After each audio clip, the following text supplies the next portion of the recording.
আলোচনার বিষয় নয়, তারপরে একটু টাচ করে দিচ্ছি। এই এজিদের কিভাবে মরণ হয়েছে এটা কিন্তু উলামা বা আমাদের সমাজের মানুষকে কিন্তু শোনানো অতটা হয় না।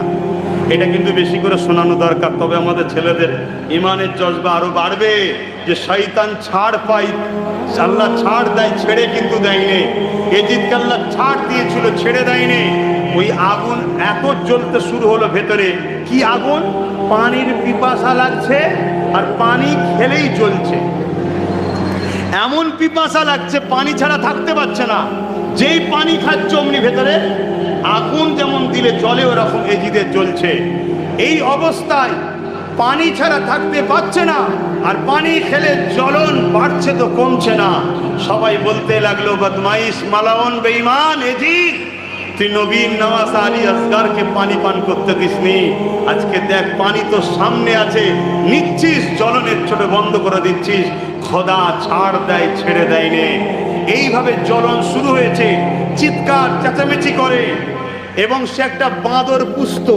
কি পুষত এটা বলবেন না? আর ইতিহাস বলছি, এখন কেউ বাঁদরলে ঘুরলে তোমরা যে টেনশন খাও, আমার কিছু করার নেই।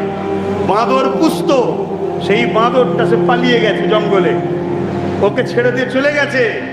সেও মনের দুঃখ পালিয়েছে, তোর সাথে থাকবো না, তুই নবীর বংশধরের বিরোধী করিচ্ছিস, থাকবো না। তা চলে গেছে। সৈন্যরা বলল, এক কাজ করুন, আপনি চলুন সেই বাঁদরটাকে খুঁজতে যায়, যাতে করে একে শহর থেকে বার করা যায়। লোক চাইছে, এজিদের চিৎকার চেঁচামেচি পাগলামিতে লোক ঘুমোতে পারে না, তাই চাইছে যে কোনোভাবে বার করে দিয়ে যায়, জঙ্গলের দিকে চলে যায়। এজিদ ভাবলো, তাহলে চলো ঘোড়ার পিঠে উঠে, আমি শুধু মরণ পর্যন্ত বলবো, তারপরে আরো অনেক কিছু ঘটনা তার সাথীদের কি হয়েছিল এগুলো তো আমাদের যুবকদের শোনানো হয় না। কথা বুঝা আসছে? আরে হোসাইন হুজুর শহীদ হয়েছে, হোসাইন হুজুর শহীদ হয়ে আজও আমাদের মধ্যে জিন্দা আছে। জোরে বলুন সুবহানাল্লাহ। কি হোসাইন হুজুর জিন্দা আছে না? না, সেদিনও জিন্দা, আজও জিন্দা, কিয়ামত পর্যন্ত জিন্দা, এবং জান্নাত হোসাইন হুজুর সরদার। জোরে বলুন সুবহানাল্লাহ। কাদের সরদার? জোরে বলুন, জোরে বলুন।